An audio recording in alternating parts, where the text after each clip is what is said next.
1800 hours Pakistan Standard Time. Assalamu alaikum. This is Radio Pakistan. The news read by Sumaira Kamal. The headlines first. Prime Minister says the world leaders have assured Pakistan in its efforts for rehabilitation of people affected by devastating floods across the country. Shehbaz Sharif expresses gratitude to the leadership and people of Saudi Arabia for extending strong support to Pakistan for relief and rehabilitation of flood-affected people. Foreign Minister says Pakistan is seeking climate justice and looks towards its partners to assist us in Islamabad in recovering from climate-induced calamity in shape of floods. Pakistan has strongly urged India to respect basic norms of interstate relations and refrain from commenting on Pakistan-US bilateral ties. All parties Riyadh Conference and other political leadership in Indian illegally occupied Jammu and Kashmir have strongly condemned the undeclared economic blockade of Kashmiri fruit growers by the Modi government. The fifth T20 match between Pakistan and England will be played in Lahore tomorrow. And now the news in details. Prime Minister Shehbaz Sharif says the world leaders have assured its support to help Pakistan in its efforts for rehabilitation of people affected by the devastating floods. Addressing a news conference in Islamabad this evening, he said the UN Secretary General Antonio Guterres, while acknowledging the scale of destruction in Pakistan, committed to arrange an international donor conference for the contributions. The Prime Minister said during his stay at Washington, he made every effort to seek the attention of world community towards the adverse impacts of climate change and its havoc in Pakistan. Prime Minister Shehbaz Sharif has urged the world community to stand by Pakistan to overcome the challenge posed by climate-induced catastrophic flooding. He was talking to the media persons during his visit to a flood-affected village of Dadu district today. The Prime Minister expressed his gratitude to the countries extending help to Pakistan in this difficult hour. He, however, said that they will have to be more forthcoming as Pakistan alone cannot handle this unprecedented situation on its own. He further said the devastating floods have inflicted a loss of $30 billion on Pakistan. Shehbaz Sharif said that during his meetings in New York and while addressing the UN General Assembly, he forcefully raised the problems faced by Pakistan. He was confident that the international community is also cognizant of our problems. Shehbaz Sharif also stressed for collective efforts to heal the wounds of flood victims and further said it is not time for politics or political point scoring, rather diverting attention to the rescue, relief and rehabilitation of flood-affected people. Prime Minister Shehbaz Sharif has expressed gratitude to the leadership and people of Saudi Arabia for extending strong support to Pakistan for relief and rehabilitation of the flood-affected people.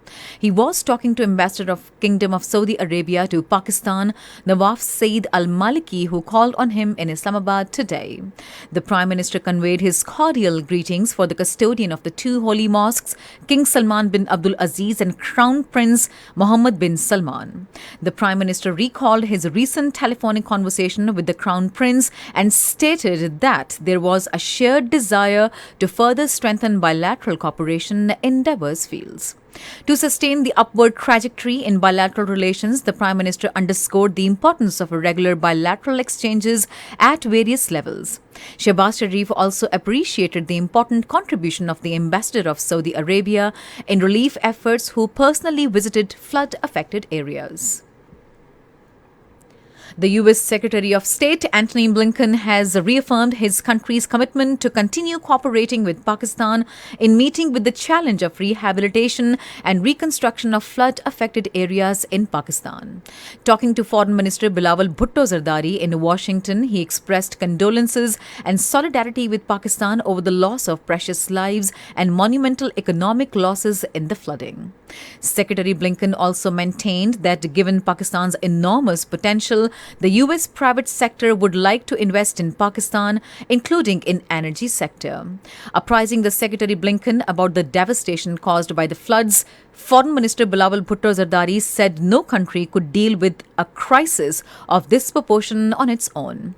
He further said Pakistan is seeking climate justice and looks towards its partners to assist them in recovering from this climate-induced calamity. Bilawal Bhutto Zardari said Pakistan is committed to building back better better, greener, and climate resilient infrastructure in areas such as irrigation, communication, energy, agriculture, technology, and health. He further said immediate action is required to help developing countries effectively face the climate crisis. PMLN leader Ishaq Dar today took oath as member of the Senate. Chairman Senate Sadiq Sanjrani administered the oath. This is Radio Pakistan. Pakistan has strongly urged India to respect basic norms of interstate relations and refrain from commenting on the bilateral ties between the United States and Pakistan. Responding to media questions about unwarranted remarks by the Indian Minister for External Affairs, in a press release, Foreign Office spokesperson Asim Iftikhar said that Pakistan has long-standing and broad-based relationship with the United States, which has been vital in promoting peace, security, and stability in the region. He further said in recent months, Pakistan-US relations have become robust and multidimensional, further deepening people-to-people and bilateral ties. Both countries are constructively engaged to maintain regional peace and security. The spokesperson said that India also needs serious introspection of its diplomatic conduct. The United States has responded to India's objection on Washington's move to provide Pakistan $450 million for refurbishing of country's F-16 fighter jet fleet to deal with the terrorist threat. State Department spokesperson Ned Price, in his daily press briefing in Washington, said that both the South Asian nations are our partners. He further said relationship with Pakistan stands on its own. Earlier, Indian External Affairs Minister Jaishankar criticized the United States, saying that his government had earlier conveyed to the US that fighter jets were used against India. Illegally detained senior all-parties Hurriyat Conference leader Shabbir Ahmed Shah has condemned the undeclared economic blockade of Kashmiri fruit growers by the Modi government in Indian illegally occupied Jammu and Kashmir. In a message from New Delhi's Tihar jail, he said the move is a deliberate attempt to destroy the economy of landlocked occupied Jammu and Kashmir. He further said the Hindutva regime spares no effort to punish the Kashmiri people for their struggle for right to self-determination. Jammu and Kashmir Muslim League acting chairman Abdul Ahad Parra and People's League General Secretary Dr. Qayyum, in their statements in Srinagar, called upon the international community to put pressure on India to ensure unhindered access of fruit-laden trucks to the market. People's Democratic Party President Mehbooba Mufti, while addressing the protesting fruit growers in Shopian, said India is crushing the economy of Kashmiri people the same way Israel did in Palestine. Meanwhile, the intentional halting of truckloads of fruit in Srinagar-Jammu highway has led to a loss of around 5 billion rupees to the fruit growers in Sopore alone during the ongoing month of September. It is worth mentioning here that the fruit markets across the Kashmir Valley remained closed for 2 days in protest against unnecessary stoppage of fruit trucks. On the other hand, Indian troops, in their fresh act of state terrorism, martyred one youth and injured another during a cordon and search operation in Batpora area of Kulgam district last night. The Kremlin says no decision has been taken on whether to seal Russia's borders to stop an exodus of military-aged men fleeing the country during partial mobilization for its war in Ukraine. Talking to newsmen in Moscow, Kremlin spokesperson Dmitry Peskov said the moment no decisions have been taken on this. The fifth T20 match between Pakistan and England will be played at the Qaddafi Stadium in Lahore tomorrow. The match will start at 7:30 p.m. Pakistan Standard Time. The 7-match series is levelled as each team has won 2 matches. And finally, the weather. Mainly dry weather is likely to prevail over most parts of the country, while very hot in central and southern parts during the next 12 hours. However, rain with thunderstorm is expected in few districts of Upper Khyber Pakhtunkhwa, Kashmir and Gilgit-Baltistan.